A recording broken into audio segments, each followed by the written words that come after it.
It gives me enormous pleasure to welcome to the New School stage Amy Goodman and Mark Danner.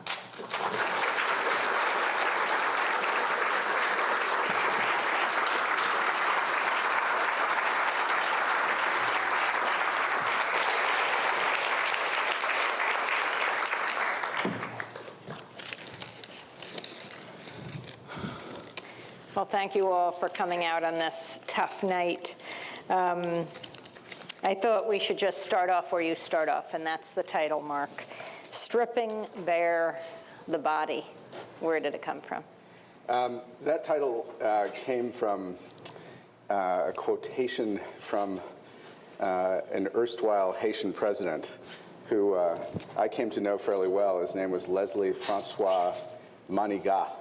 And he's not very well remembered in this country now, but he did serve as Haiti's president for the grand total of, I think, 4 months before he was overthrown in a military coup, which puts him fairly high up on the scale of longevity for Haitian presidents since the fall of the dictatorship, the Duvalier dictatorship. And Professor, then President Manigat, has a formulation that you'll find in various of his speeches and works where he says, political violence strips bare the social body, the better to place the stethoscope and hear what's going on beneath the skin. In other words, when you come to a society in crisis, a society that's convulsed by a coup d'etat, a civil war, a revolution, war of any kind, the pacific sort of face of the society has been stripped away, and you can actually see the forces beneath the skin that are struggling for power, that are imposing power, one class on another, or one race on another, or one religious sect on another, that the time to look at a society is at one of these, what he called moments of nudity. So the book, it seems to me, is, in a sense, a series of these moments of nudity, where you see whether it's in Haiti, after the fall of a very bloody dictatorship, a kind of grotesque and astonishing dictatorship that was a kind of virtuoso of the use of repressive power. In its wake, you see the various forces of society fighting and struggling during what I called, as a very young reporter, a transition to democracy. That transition, of course, is still going on. Same thing in the Balkans, where the end of the Cold War let these enormous, murderous, sustained, submerged forces come to the surface and struggle for power during the genocidal Balkan wars of the mid-90s. And the United States essentially stood by until the very last moment while a couple 100,000 people were murdered and watched.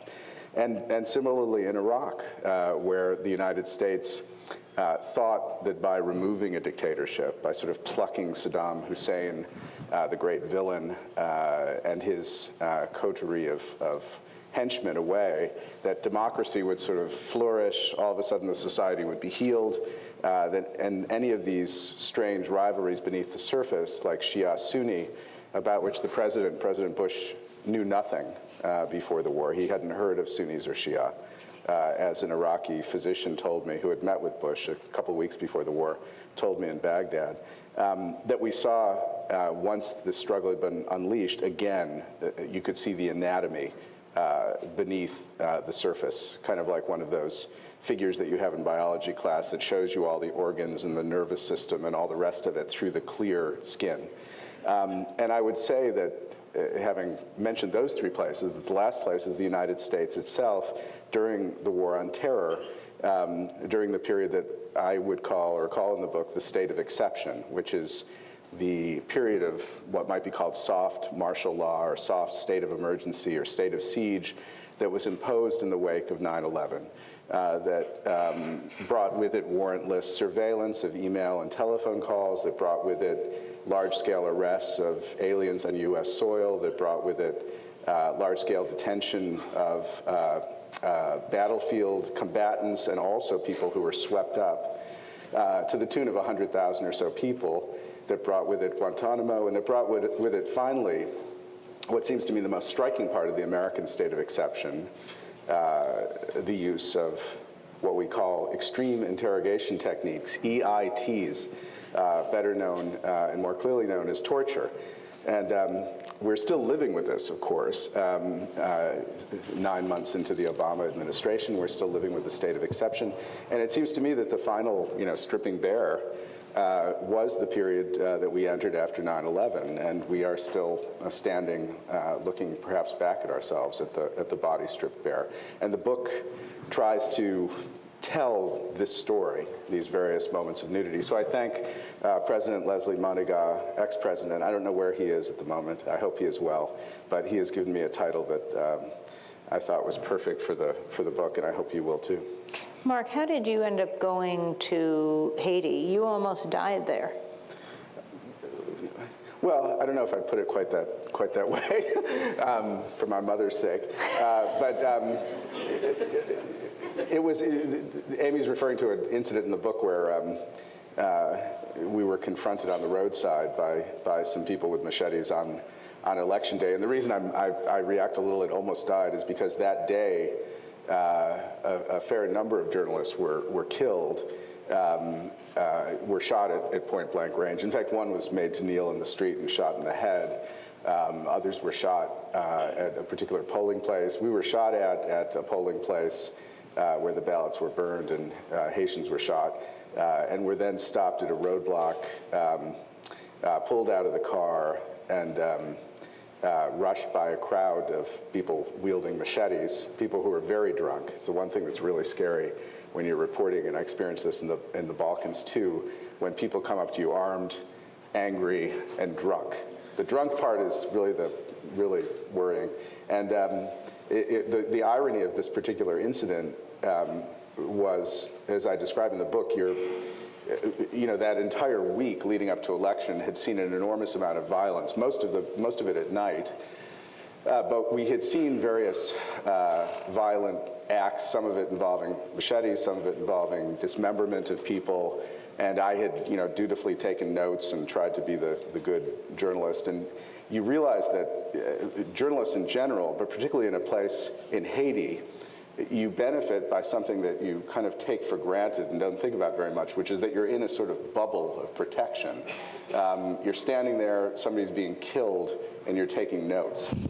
And because you occupy this position off to the side of press, and in Haiti, because you're white, which has to be underlined here, you assume that you're safe while this violence is going on in front of you. And I remember very clearly when these people were coming at us, we were in this crowd, they had taken our cameras and other things, and they were yelling, and machetes were raised, thinking, my God, of course this would be the outcome. This bubble was imaginary and it's gone. And ironically enough, a word that's used too much, but I think it's accurate in this case, this was a roadblock, and suddenly an SUV, a big vehicle, came in the other direction. A guy got out. He was mulatto, light-skinned, obviously quite well off, well-to-do, and the crowd around us were peasants, black, with bottles of Clarin, the local rum, and machetes. And this guy, took a look at everything, looked at these guys, and just said in Creole, but the equivalent of, get the hell out of here, get out of here to them. And they basically backed up, and these people who were about to chop us up backed up and went away. And if this man hadn't come at the time he did, and if Haiti's history hadn't determined that he was able, even on a day with a lot of violence, that his light skin would allow him to have the kind of authority, and just saying that people would accept and follow. If all of that hadn't happened, the little story would have turned out differently. And it did turn out differently for a number of other journalists that day. I think 6 were actually killed. But I think the original question was, how did I go there? And I had been fascinated with Haiti for a long time. This is during the mid-'80s. The Duvalier regime, which was a singularly bloody and repressive regime, had been in power since 1957, when Papa Doc Duvalier came to power in Haiti through an election, but a singularly corrupt election, and a great deal of violence. And he had imposed his will on the country using a great deal of murder and also demonstration violence. They would kill people, you know, in broad daylight, leave the bodies on the street, sirens would be going, and people would go into their houses. So you'd have this open city, sun shining down, but absolutely deserted city, which is what happened on election day as well. You know, a city of Port-au-Prince, 1 million people, bright sunshine, not a soul on the streets except corpses lying in the street. Kind of de Chirico, bloody de Chirico is what it looked like with these very direct shadows.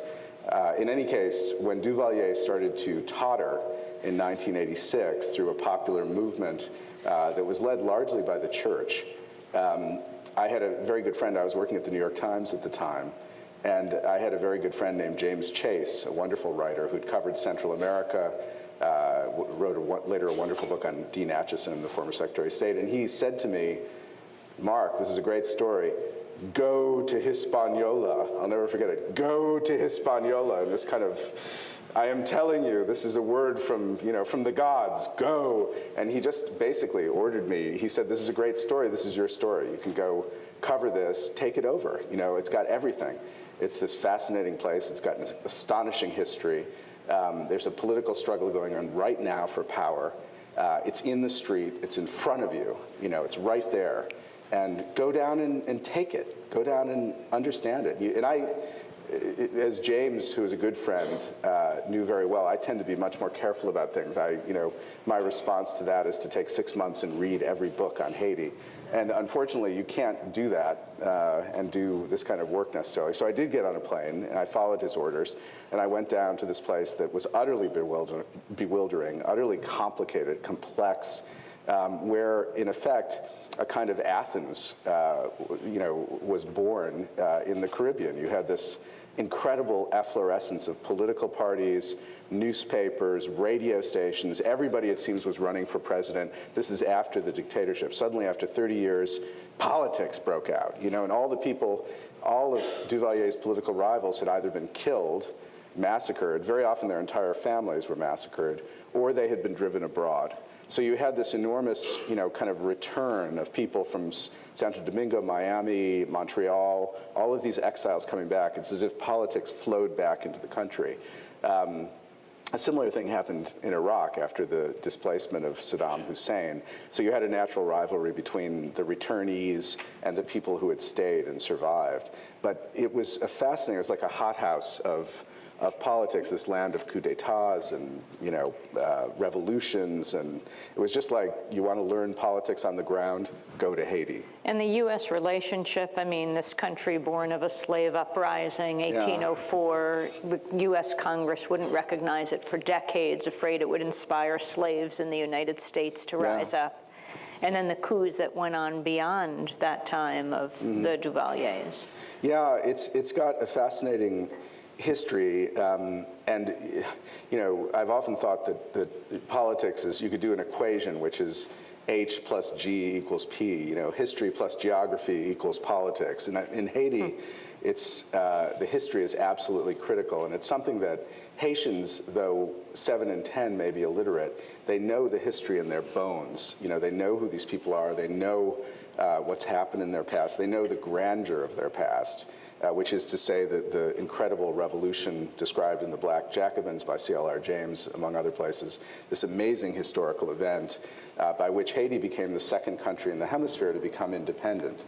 And it was, you know, there was this amazing war of liberation led by Toussaint Louverture, the great liberation leader, who was later imprisoned and died in a French prison.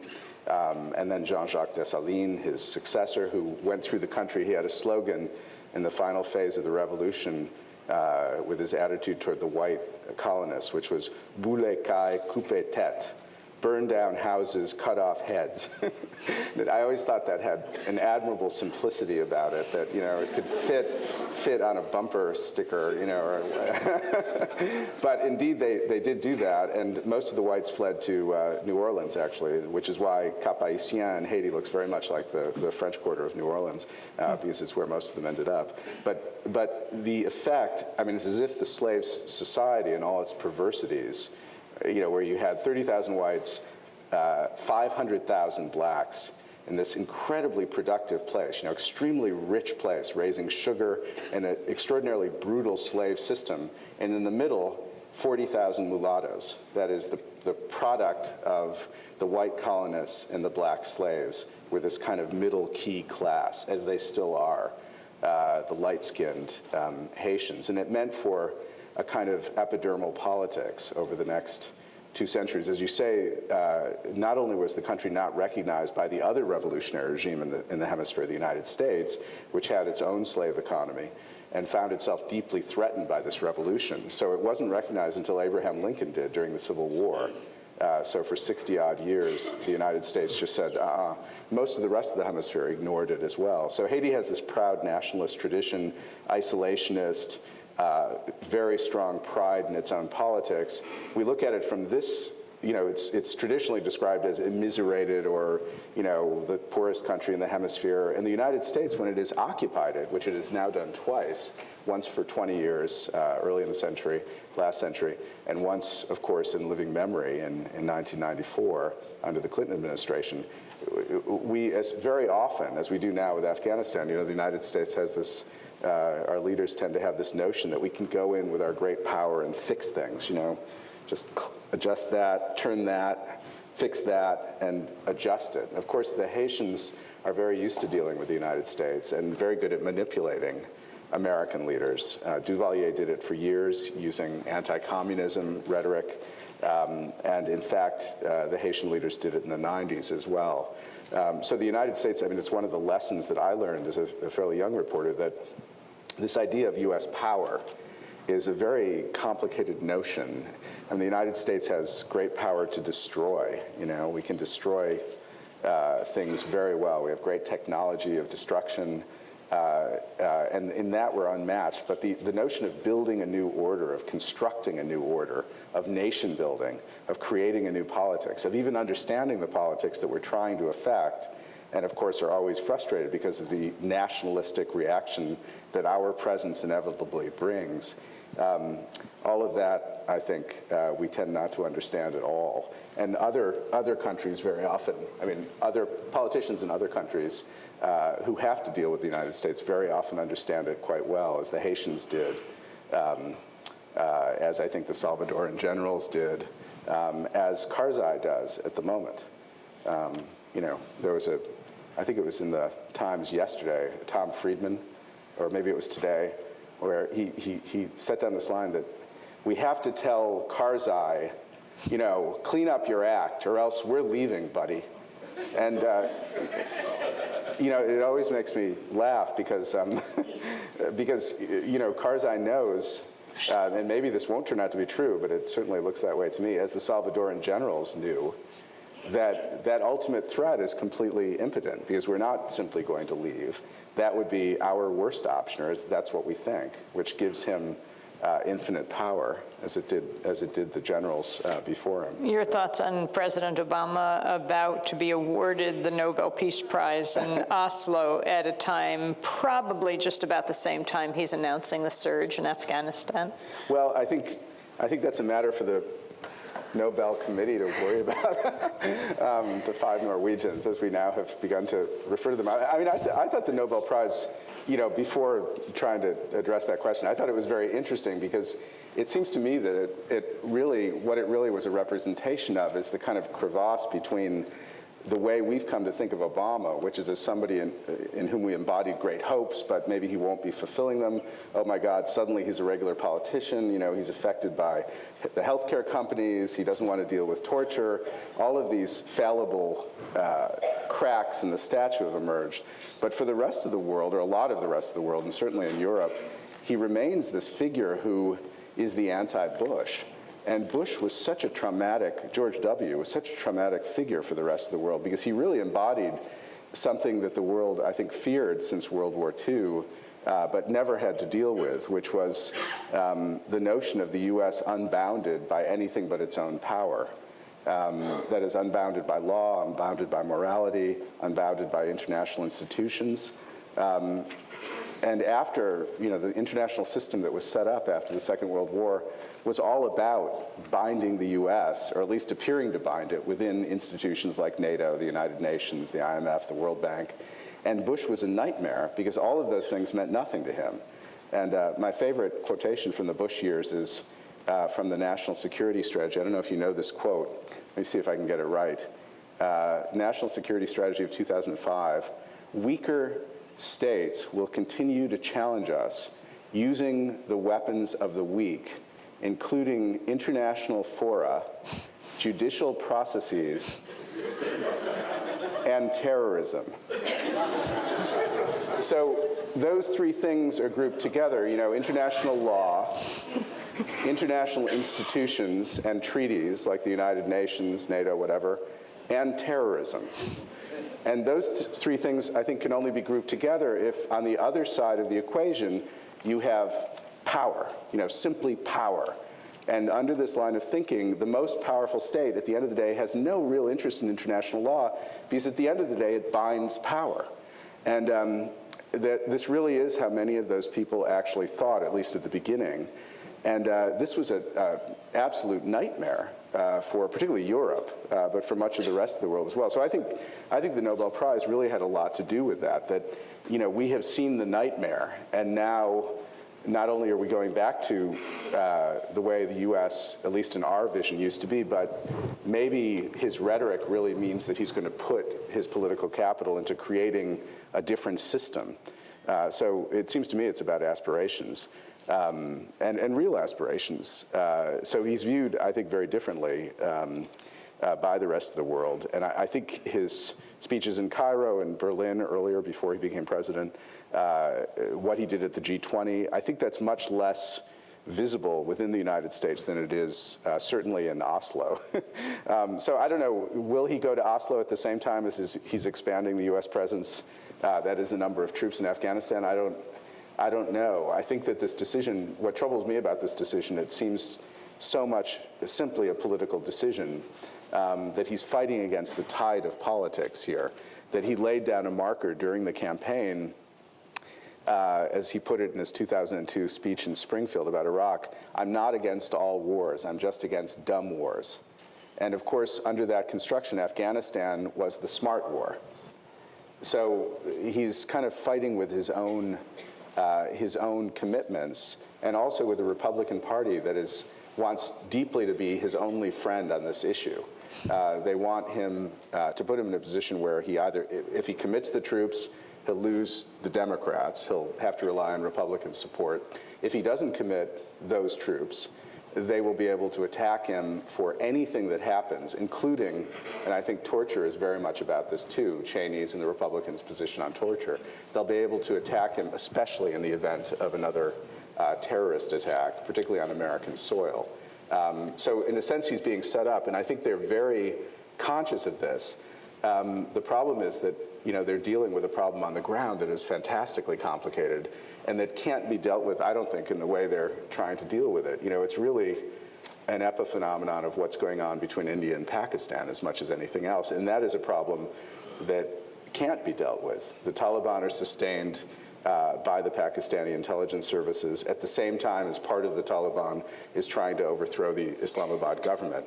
It's just very complicated, and it's going to get worse because the Pakistanis are about to launch an offensive in South Waziristan, which is why you're seeing all of these attacks, these amazing attacks in Islamabad and Rawalpindi, near the Swat Valley. There are these amazing attacks, some of them, in a sense, the legacy of Iraq, of all of the advances in jihadist warfare that Iraq brought in its wake.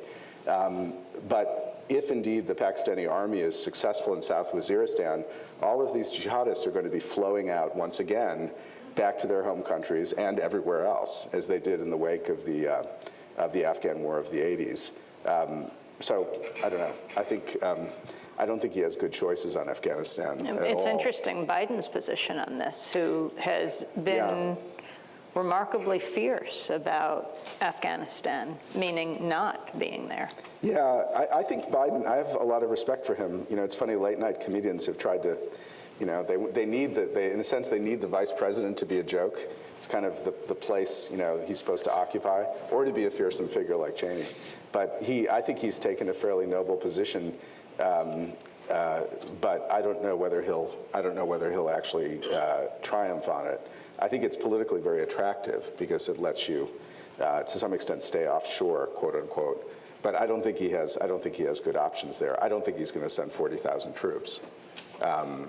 I fear that what they're going to do is try to do, you know, send 10 or send 16, or perhaps they won't augment the number of troops at all. But if they don't, he has a real problem. You know, he has replaced the military commander, and this is the recommendation of the military commander. So does he replace him again? I don't know. We're talking about Afghanistan as if Iraq is over, but you're very clear about it not being over and write extensively about it and stripping bare the body. Talk about Iraq and your experiences there and what needs to be understood there. Well, I think Iraq, I mean, I agree completely that we really have an amazing capacity in this country. You know, I think of American attention as a great searchlight. You know, it searches around the world, it focuses somewhere. We all learn about it. We learn about Iraq, we learn about its history. We can talk about Shia and Sunni, we can talk about these things. And then with a suddenness that's almost leaves one nauseated, the spotlight moves on, it's gone. And of course, the ruins that are often left in our wake are then in darkness. And Iraq is, I think, very much in that condition at the moment. The war, or the struggle there, in effect, continues. There is still quite a high level of violence.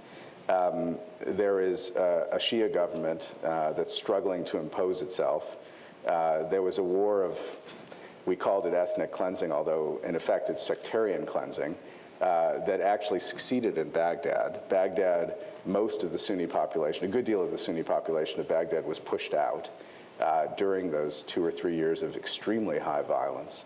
And that struggle is continuing. And in part, of course, when we talk about, our way of talking about Iraq now is to talk about Iran, where we're focused on the nuclear program. But in effect, the Sunni-Shia struggle to which the Iraq war became part is still going on down that fault line in the Middle East. And we pay very little attention to it now. One of the things that interested me in covering it was it reminded me of the Balkans to some extent, that this is a country that the borders are not very indicative of its politics. In other words, like Yugoslavia, this is a country where you have a much larger, crevice or crack running down the middle of it that characterizes the entire region, not just the country, and that's the Shia-Sunni divide. In the Balkans, it was between Muslims, Greek Orthodox, and Catholic. In Iraq, it was between Shia and Sunni. And this means, in effect, that the war is not simply in one country, that people outside, the Saudis, for example, have an interest in keeping the war going and backing the Sunnis, just as the Iranians do in keeping the war going and backing the Shia. So the war itself becomes immensely complex and can't, strictly speaking, be covered, you know, from the ground. The other thing that interested me a great deal was the development of asymmetric warfare. How do you fight the United States? How do you fight what is now the dominant land army in the world? And you do it through this very remarkable system of procedures that were developed in Iraq and are now being deployed in Afghanistan more and more, involving improvised explosive devices, which are amazing things. You know, they're just like a little artillery shell. You know your phone at home, if you have one of these phones that you can walk around your house with, you know, that doesn't have a wire, obviously, not a cell phone, but a mobile phone. They basically take one of those, the base, they tape it up, the artillery shell to the base, they connect the wiring to the inside of the shell. It's not very complicated. And then somebody stands up on a building using the phone, you know, the button you hit when you need to find the phone, when the phone beeps, they do that. Beep, boom, blow it up. It's very simple. That's not the only way they do it, but it's one of the methods. And these techniques, which are incredibly cheap, were extraordinarily effective. I mean, they killed huge numbers of people, they terrorized cities, and at certain points they were some of these bombs were so powerful they destroyed American military vehicles and killed or maimed American soldiers. And these techniques, which were developed, honed down to a very precise science in Iraq with great ingenuity, are what is being deployed now, again, with very great success in Afghanistan. So in a way, it was kind of a theater or a research facility, in a way, for the jihadist movement. So we are still seeing those techniques as well, and they're becoming, I think, more prevalent. And they're very effective, very effective. The U.S. never did figure out a way to cope with them. I mean, the U.S., in essence, brought down the violence finally by something that I thought was very American. We basically rented the insurgency. We hired it. Some people would say we bought it. I tend to use the more conservative expression, we rented it, because I think that we didn't necessarily buy it for keeps. But we started, we basically said to all of the homegrown Iraqi Sunni insurgents in Anbar province, we will pay you $300 a month to not kill us. There's a name for that, I think, but anyway, that is what we did, and that fragile system has been maintained. But that is really, we never really did figure out a way to cope with IEDs and to cope with this kind of insurgent warfare. So it's been very effective. And we want to, it's funny, I'm thinking as I'm talking about this, a couple of months before the Iraq War began, I'm sure all of you remember this well, in the fall of 2002, when everybody was debating, should we go to war with Iraq? Do you think it'll happen? I had a conversation, actually a couple of blocks from here, with Richard Kapuscinski. Do any of you know his work, the great Polish reporter who did, among other things, Shah of Shahs and The Emperor, wonderful books, and who covered hundreds of wars. I mean, just the most experienced war reporter I ever knew. And I said to him, so we were having lunch, and I said, so Richard, everybody's arguing about this. Do you think there will be a war? And he looked at me astonished. He said, of course there will be a war. And I said, well, I mean, I think so too, but why are you so certain? And he said, Mark, armies like to fight armies. And I remember this because, at the time it was, the U.S. trying to cope with this terrorist threat. And he was saying that we want to put an army down and have that army marching through an Arab capital. We want to defeat an army. None of this nonsense, this kind of weird counterinsurgency crap. And there is, I think, something to that also in Afghanistan, that we, the idea of going offshore and not having troops on the ground is something very strange for American military planners at the end of the day. I don't think they want to do it. Why is Bosnia the saddest story? Well, that title is actually a quote from the book The Good Soldier. Does anybody here know that book, Ford Maddox Ford? A wonderful, great novel that he wrote during World War I. And he wanted to call the novel The Saddest Story. And the publisher, things were very grim during World War I, obviously, in London. And the publisher said, no way, are you kidding? You're not going to sell any copies. So he renamed it The Good Soldier. And I always thought, well, I'm going to do Ford Maddox Ford a favor here and actually use his title. I think it was, to be more direct in the answer, I think the reason is that, we came out of, the United States came out of 1989, 1991 in this enormously triumphant spirit. There was a great effort to say that what happened in the capitals of Eastern Europe, what happened in Moscow, this is the triumph, the U.S. triumph in the Cold War. And I think many people believed, as the myth rose, that essentially Ronald Reagan went to Berlin and said, Mr. Gorbachev, tear down this wall. And whew, it happened. Finally there was an American president willing to say that, and the wall came down. And in its wake, during this period of American triumphalism, two things happened. We had two genocides, one in Europe, which essentially unfolded on our television screens. You could watch it. And one in Rwanda, in which 800,000 people were killed in 90 days, with machetes, mostly.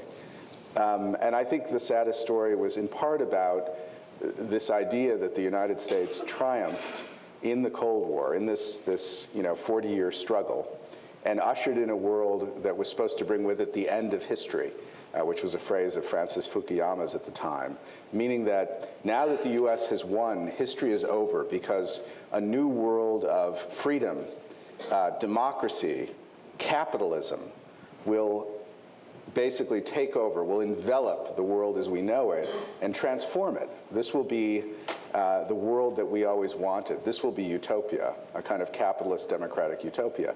And this was, ridiculous as it sounds, this was debated in the early 90s. And at the same time this debate was going on in this country, the war in the Balkans was beginning. The United States saw it beginning. Many people saw it beginning, not least George Kennan, who had written the containment policy of the Cold War, and warned that this is going to be a horrible war. The U.S. has to use its power. The United States had just pushed Saddam back from Kuwait, so it had great military authority. It had destroyed the Iraqi army. And Kennan said, the U.S. has to use its authority to stop this war before it starts, because if it is allowed to unfold, it will be extraordinarily bloody. And in effect, the U.S. Policymakers at the time, who were the very cool professional officials of the first Bush administration, George H.W. Bush, James Baker, Brent Scowcroft, all these very experienced foreign policy professionals, they looked at this conflict and they said, you know what? American interests are not affected here. Or as Baker said, we got no dog in this fight. This has nothing to do with us at the end of the day. And let the Europeans handle it. And of course, the war broke out. The war unfolded. We watched it. It was carried out with the use of widespread massacres of civilians, systematic rape, where women, hundreds of women were brought to so-called rape camps and were systematically abused and forcibly impregnated, among other things. Widespread use of concentration camps, some of which in 1992 were actually pictured on television broadcasts during the presidential campaign, during which Governor Clinton then, vowed that we had to bomb Bosnia and stop this war, which is a tune he changed immediately after being elected. So we had basically what I call in this book a televised genocide. It unfolded in front of us and in front of Europe. And European leaders finally were embarrassed enough to begin food shipments to those in the besieged cities of Sarajevo and other Bosnian cities, during which British, French, Spanish, and other troops wearing the blue helmets of the United Nations delivered food, while these cities continued to be subjected to snipers and shelling and so on. The Sarajevans called this operation feeding the dead. That was their reference to it. The West is feeding the dead.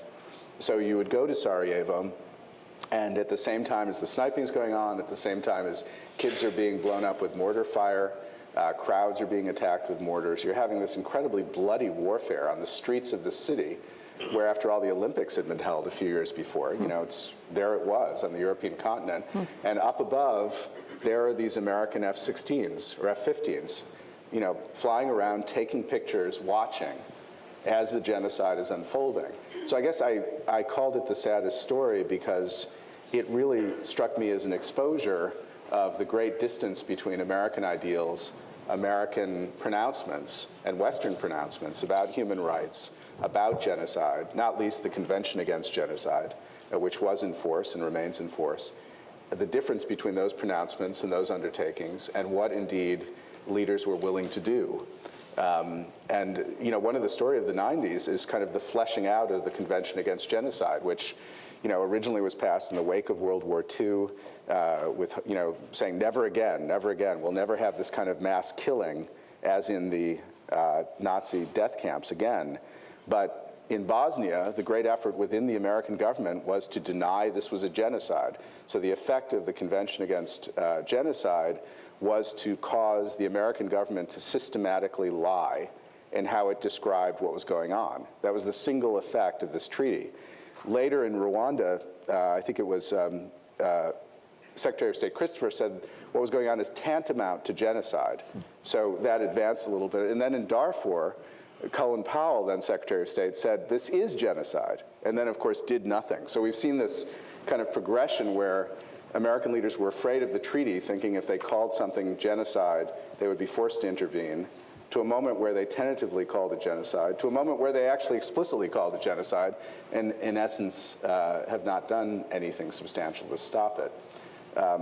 I think the Balkan Wars were a fascinating series of events, not only because of how the wars unfolded on the ground, which I write about quite extensively here, but about all the diplomatic machinations that the countries of the West went through to avoid getting directly involved. And it seems to me a sort of theater of diplomatic and grand policy writ very large and very vividly. The characters are vivid. General Morillon, the various generals running the NATO mission, the Karadzic, the astonishing Radovan Karadzic, the leader of the Serbs, who I interviewed in the wake of the market bombing in 1994 in Sarajevo. Explain the market bombing. The market bombing was, I was there actually working for ABC News. We were doing a documentary for Peter Jennings reporting. And we'd been there for a while, and as happens, I mean, television is such an interesting, such an interesting phenomenon. This thing, we were working on this program for months. I was writing it, and the networks was very worried about Peter going to Bosnia and Sarajevo. They were afraid he was going to get knocked off. He's kind of a big, was a big important asset of the network. Not that they didn't like Peter, but I'm saying he was just they didn't want him to get knocked off, obviously. So they didn't want him to go, and they finally, after a negotiation, agreed to let him go for 24 hours. So, we had to figure out how do we get Peter to do all the things he needs to do, standing on street corners saying, here in Sarajevo, and get him to all these places in 24 hours, get him out, and also make sure he doesn't get killed. These were our two requirements, not necessarily in that order. So we were running him around, and we went to this marketplace, which is in central Sarajevo, and interviewed a number of people there. It's a remarkable place. Where you would go, it's a city under siege. There's no power. There was no water. People were unwashed. In the hotel had been shelled, so there were rooms in the hotel. I used to go up to the 8th floor. You'd walk up this concrete stairwell because obviously there are no elevators. And I would go up at the end of the day, and you could feel the doors. And once you got to a door that was freezing cold, it meant you opened it and there was nothing there. There was just a ledge, because the room had been blown up. So you could sit down on the ledge and smoke a cigarette and just watch the shelling. It was a very, very weird place. And the market was made up of these tables of all these grim, unwashed, haggard figures selling things like a screw, a bolt, an old banana. These kind of, there was something beyond grotesque and horrible about it. And the market was covered by this corrugated iron was the roof of the market. Anyway, we interviewed people there, and then we went off to do a stand-up. But as we were driving through the city on the way to the French Fort, I think it was, a car went racing by us with this bloody handprint on the side of it. And we realized that there had just been a bombing. We didn't hear it. We went back to the marketplace, and a mortar shell had landed, although this later became controversial what exactly had done this. Some large explosion had happened in the middle of that group of people and had not only blown up many people, but had blown up this corrugated iron, which went whipping through the crowd and dismembering people. So, this is a scene where it was just a lake of blood and lots of dismembered people. Who you could not count. It was just an astonishing, horrible, horrible scene. And meanwhile, these planes were flying overhead. Peter did indeed leave. He did a report from the scene and then left that afternoon. The network was very upset and worried that something would happen to him, and he left. And I went the next 2 days later to interview Radovan Karadzic, who was the leader of the Serbs, who had done the shelling, who was up in this kind of ski chalet, like 5 miles away. And there they were, all the artillery tubes and all the rest of it. And you went up there, and sat down, and there was, it was this weird world with, he had this bodyguard, these elite troops who were all of them dressed in these purple jumpsuits, very beautiful. They all looked like models. And I was ushered in, and I had lunch with him. We had beef stew. He was sitting at his desk, and it's kind of amazing. Some of you, I'm sure, remember what this guy looked like. This big, big guy with this huge head of hair, sort of hair coming out everywhere, huge eyebrows, and this incredible guy who was a poet. He thought of himself as a poet, and the kind of backstory on him was he'd grown up in the mountains, he'd come to Sarajevo to be a poet and a psychiatrist, by the way, but a poet in his spare time. He became the psychiatrist for the soccer team, the football team, and his poetry was not treated seriously in cosmopolitan Sarajevo. So the kind of brutal story about him was he said, screw them all, and went up and began shelling the city. It was a little more complicated than that, but that's how the Sarajevans thought of him. And he told me, I sat down with him, and I had just come from this fantastically bloody, just astonishingly horrible scene. And this scene was, because it happened when it did, because it was on television, suddenly became this diplomatic crisis where suddenly the West pushed for Serb artillery to be pulled back, which happened several times during the course of the war. So Karadzic was very concerned to say they'd had nothing to do with it. And indeed, a lot of other people were saying that,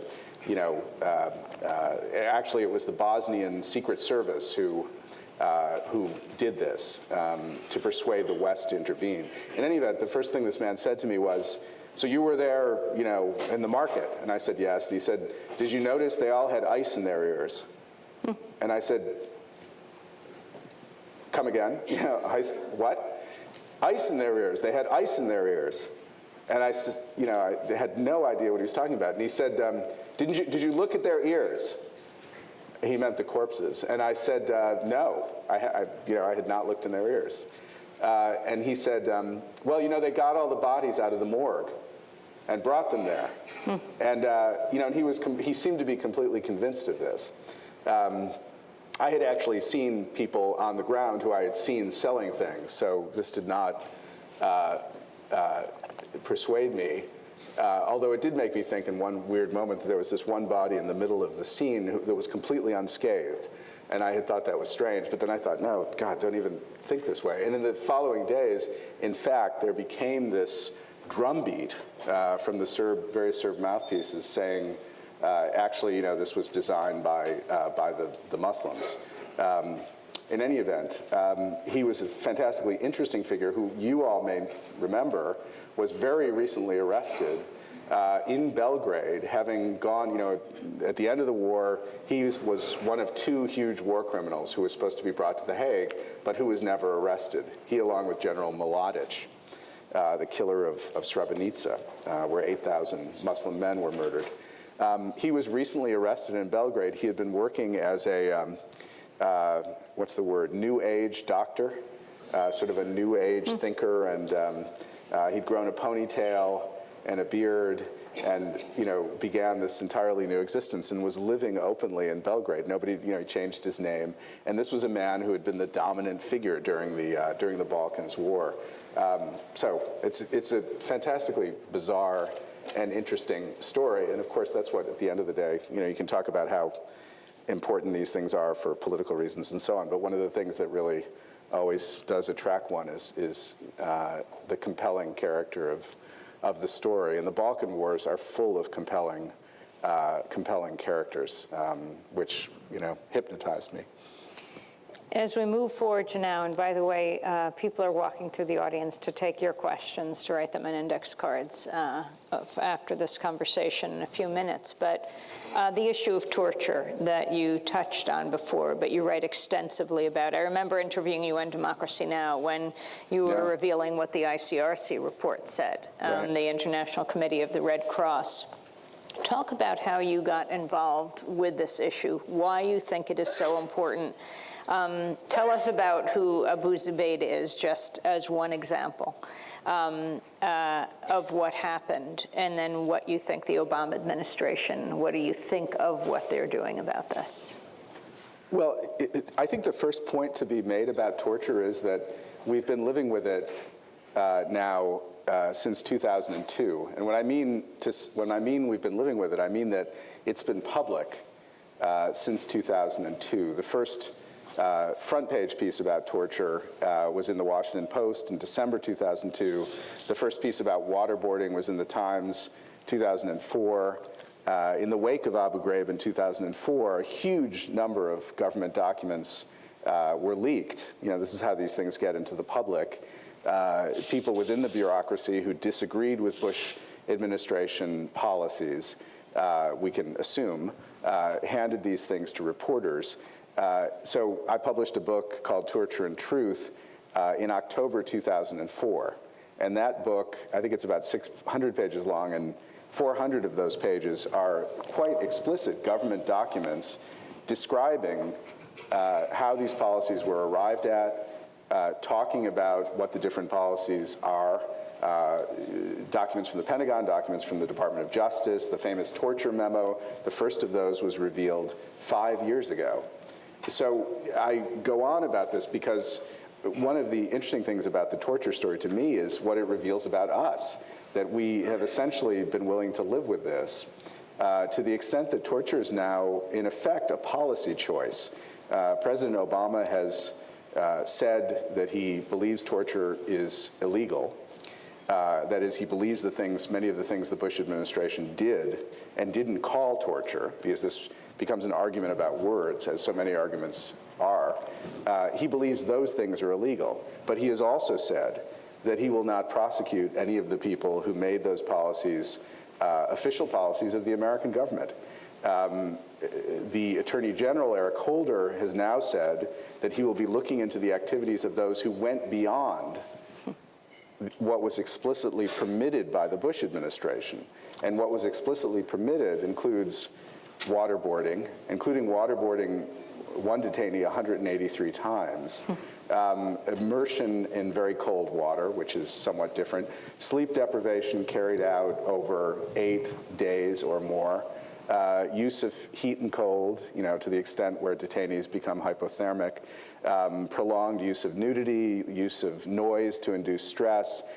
We can go into these techniques, and we know now in great detail what they were. We know not only from the Red Cross report, which I published last spring, which is a definitive report put together by the International Committee of the Red Cross, whose job it is to supervise the treatment of detainees. The ICRC is, in effect, the guardian of the Geneva Conventions. And its job isn't to make these things public. It takes these reports, it interviews the detainees, and then gives the report to the relevant agency of the government. So this report was given to the CIA, and it was not made public. I eventually obtained a copy of it and made it public. How did you get a copy of it? I think the Times this weekend says it came into my hands, which I particularly like. Yeah, it also says I rely on unearthed documents that others have unearthed, but they come into my hands. Anyway, I think when you start to write about these issues, that people will, who follow them and who are involved in them, and on whom a certain degree of moral conflict is imposed by their relation to them, will seek you out. But the fact is that document is public. You can find it on the New York Review of Books website and elsewhere.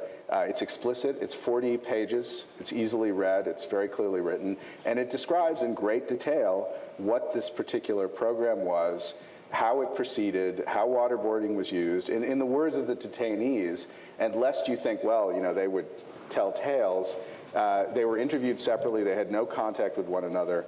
And their stories match perfectly in a way, and to such an extent that the ICRC said that this is torture, and the ICRC should know. They told the CIA this. We now have documents from the CIA itself that also describe these programs in exactly the same detail, that confirm them, I would say, down to a T.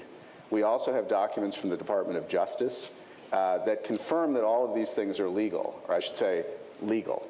And these are fascinating for students of politics, for any American citizen, really. I think what's remarkable is you can look at these things, you can read them, you can understand how the American government was able to justify to itself the use of techniques that when you read the description seem blatantly illegal and blatantly to conflict with the Convention Against Torture and domestic law.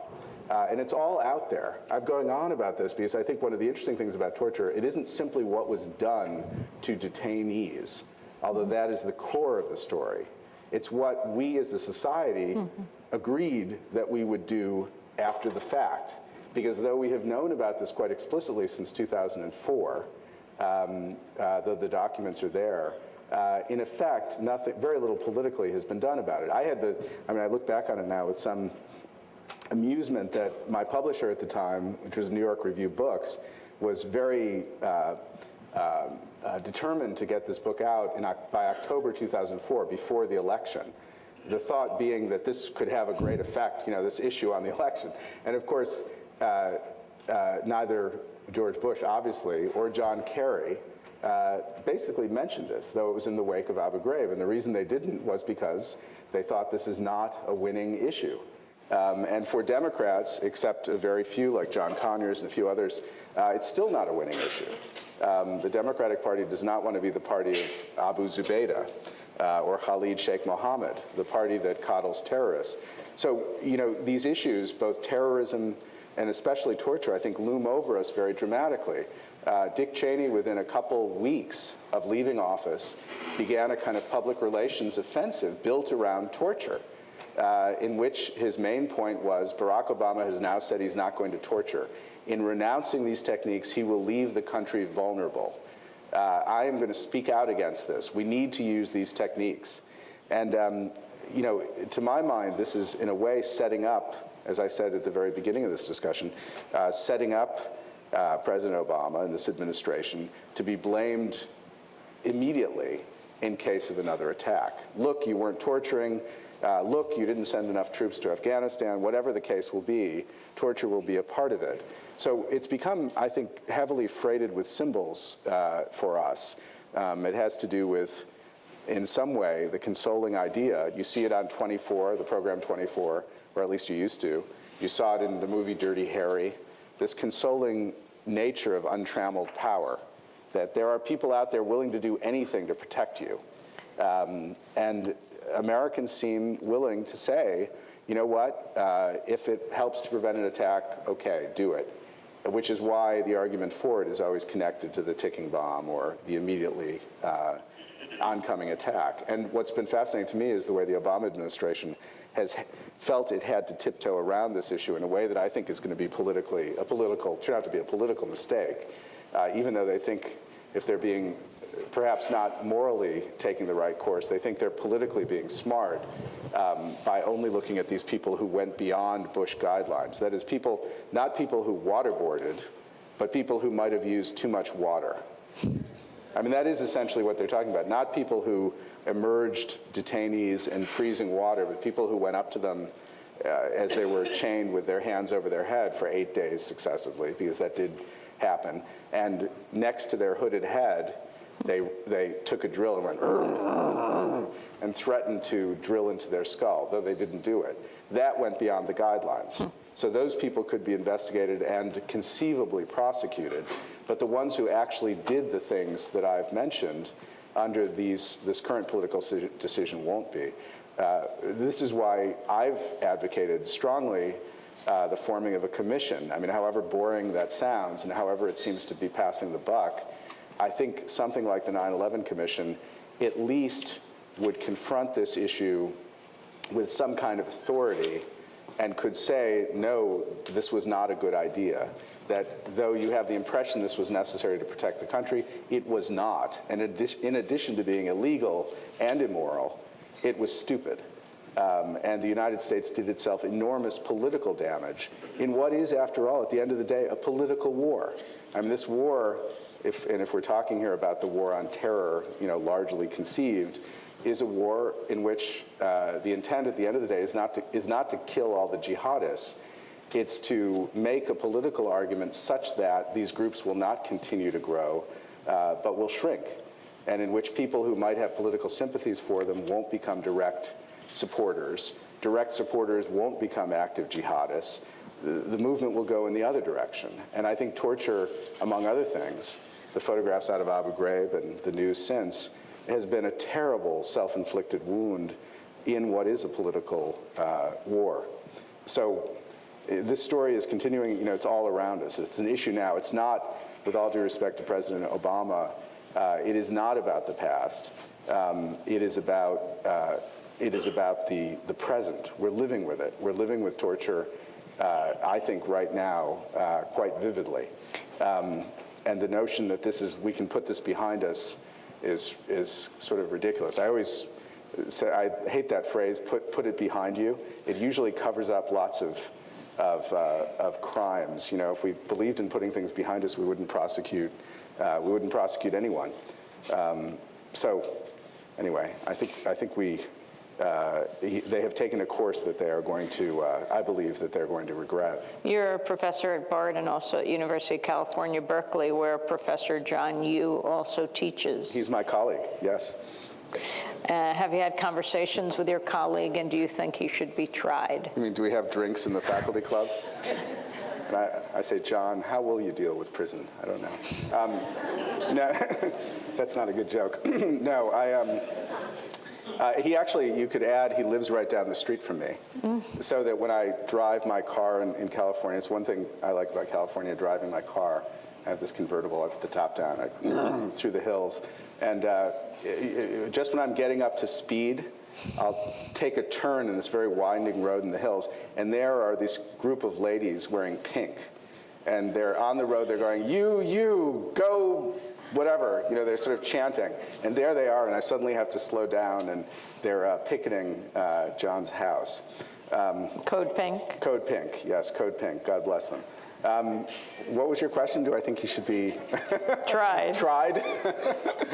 Well, I think, there's a long way to go before he could be tried, I think. I mean, the issue at Berkeley, of course, is should he be teaching constitutional law to lawyers?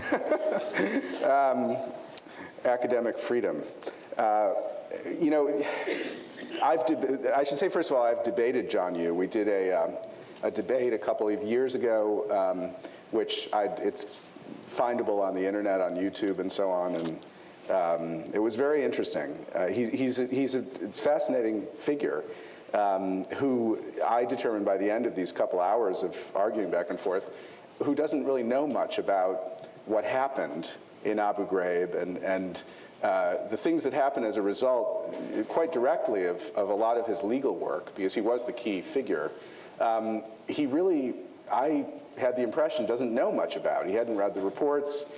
I began the debate by standing up and reading this rather striking document, which is the deposition of detainee 7. It's in my Torture and Truth book, who describes what happened to him at Abu Ghraib in very graphic, very haunting and horrible terms. And I finished and I talked about this and talked about how what happened to him corresponded to the documents that permitted certain behaviors, but these were, even though they sound very clean and hygienic in the legal documents, this is how they actually appear to someone who suffers them. And I described all this and sat down, and he got up and was clearly very upset and said, that was plainly a cheap rhetorical trick. Those things are plainly illegal. And, I found this very striking. I mean, it sounds funny, but he was adamant about it. And I realized, he's a guy, he's a law professor, he's never covered a war, done anything like that, and he thinks he's going to write this down, and the stuff's going to happen exactly as he describes it.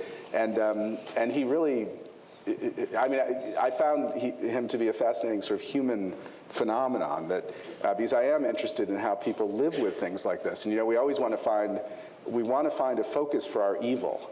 Do you know what I mean? We want to say, evil, there's evil here. It's John Yoo. That's where the evil is.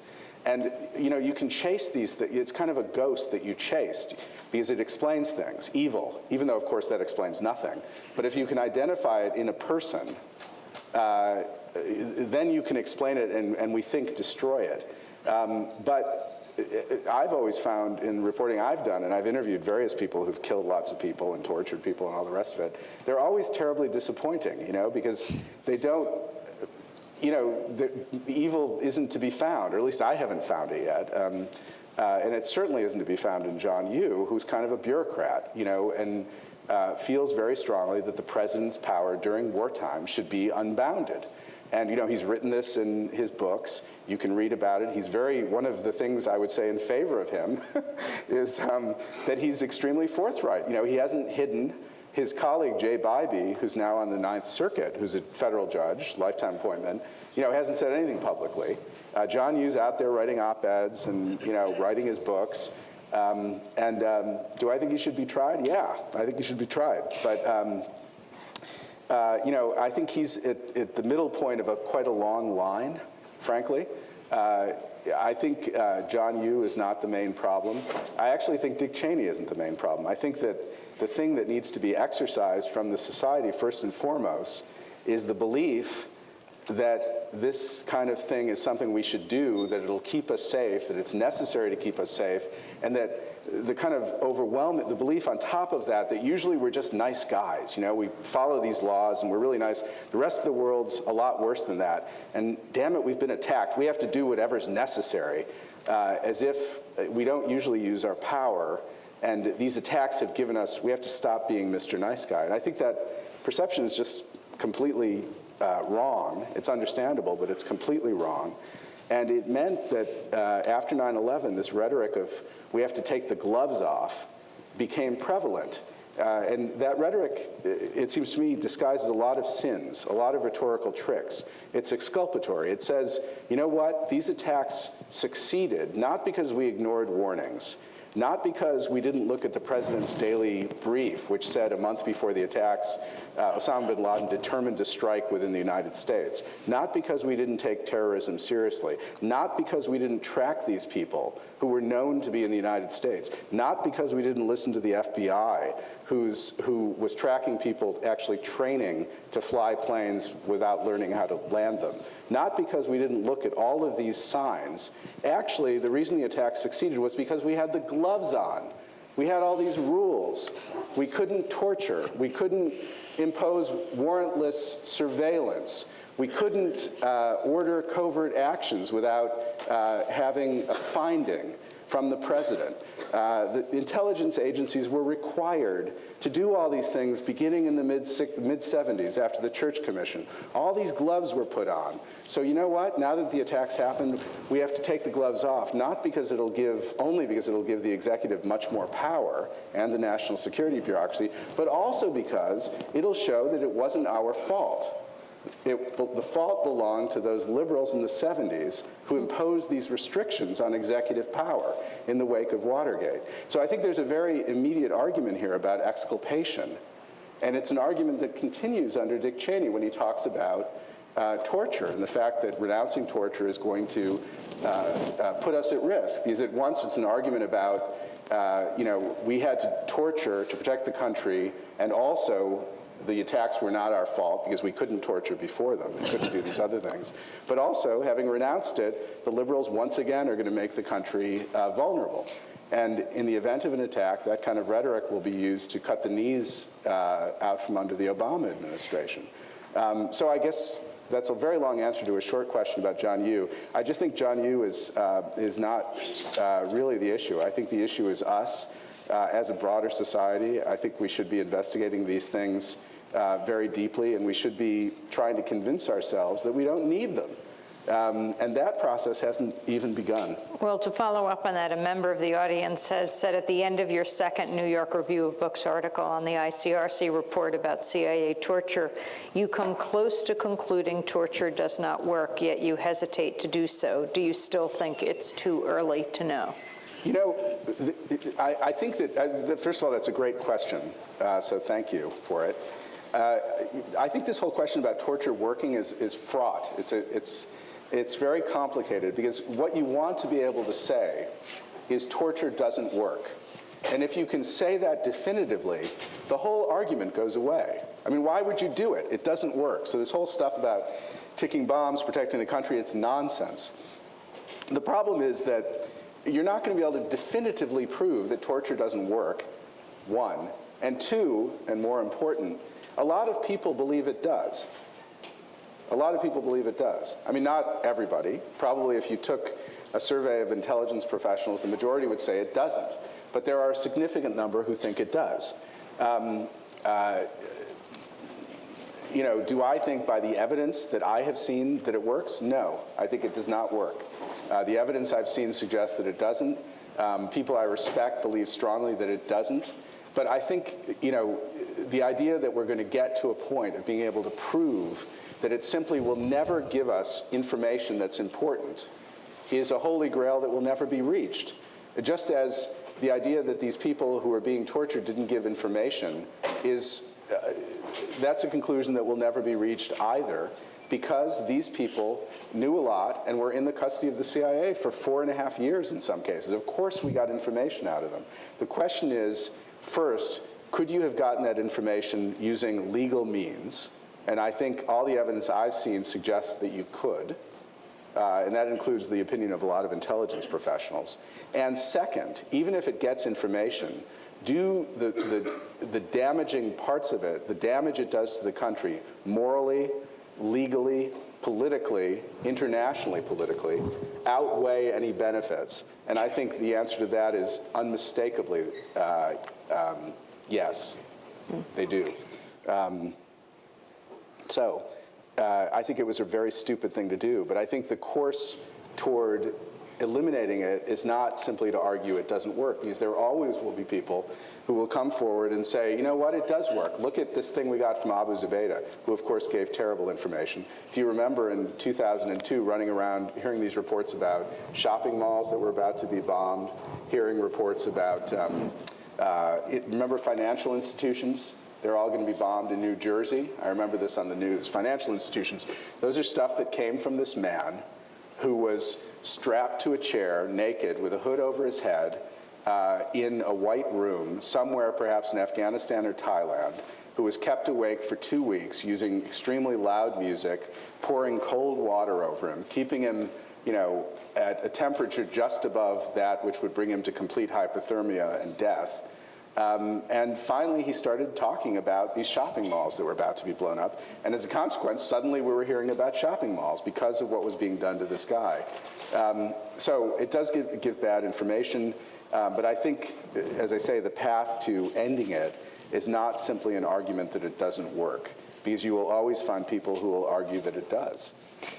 Do you believe in the idea of humanitarian military intervention? If so, has there ever been one? Well, this was all the rage after the fall of the Soviet Union, of course. We had a lot of discussion about humanitarian intervention. That's kind of evolved into the R2P notion, the responsibility to protect. Part of it has, anyway. The short answer is yes, in that I think that in the case of genocide, for example, there is an obligation to stop it. It becomes difficult. It becomes a matter of definition. The definition of genocide is difficult. Genocide is usually a result of a war or something else that also needs to be stopped. It's very rarely an isolated activity that can be easily prevented. But in a situation like that, I do believe in intervention to stop it. I think, on the other hand, that the notion of spreading democracy through military force is a chimera. I think it very rarely works. I think military force is an incredibly blunt instrument, not least because it causes its own nationalist reaction. It's not a scalpel. It's this kind of enormous club. Haiti is a good example of the United States in an earlier era of democracy building. The democracy builders in the early part of the 20th century were known as the U.S. Marines. The United States Marines occupied all of these, the Dominican Republic, Haiti, Cuba, where else? Nicaragua. And in all, there was this ideology, we have to build the middle class.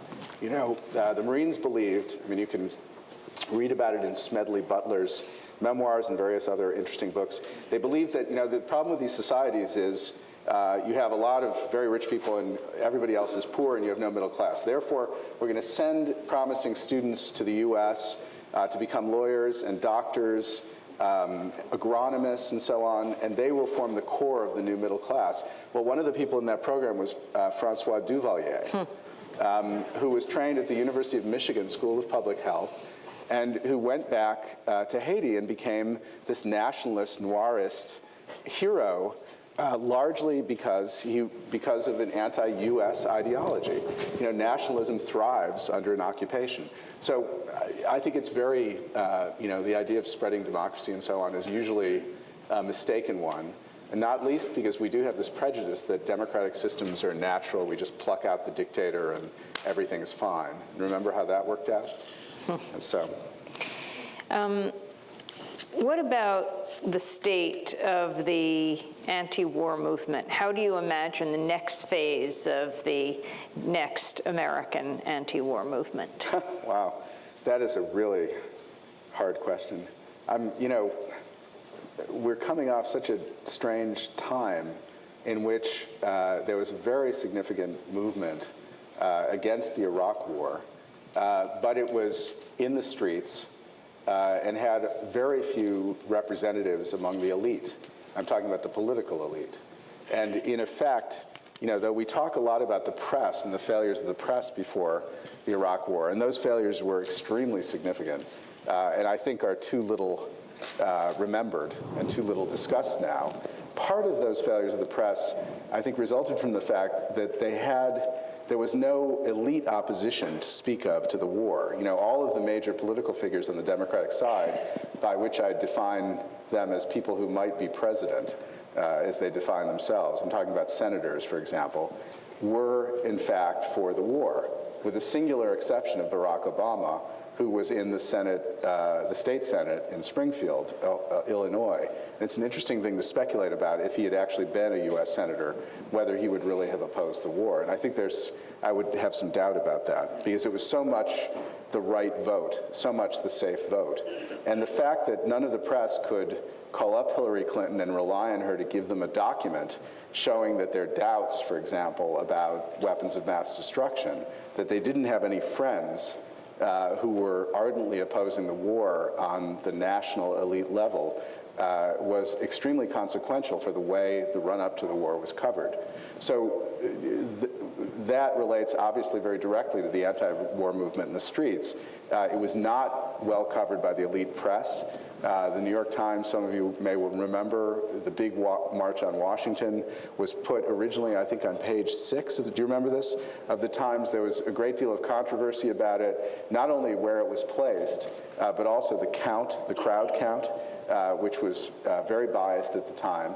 The Times was extremely sensitive about this, but it covered it in a very, I think, disreputable way, all of which is a run-up to saying, I think, Didn't they end up doing 2 articles, one to compensate for the one they did a few days before, where the reporter actually had not been at the protest, but had interviewed people at a press conference a few days before. I remember this vividly because I had a few days later, at exactly this time, it was January 2003, I did an onstage interview in Berkeley with Howell Raines, then the editor of the New York Times, and Arthur Salzberger Jr., the publisher, I together with Orville Schell, the dean of the journalism school there, we did this interview, and when I asked him about that, Howell Raines began by saying, well, first of all, the press has, at first and foremost, a stenographic function.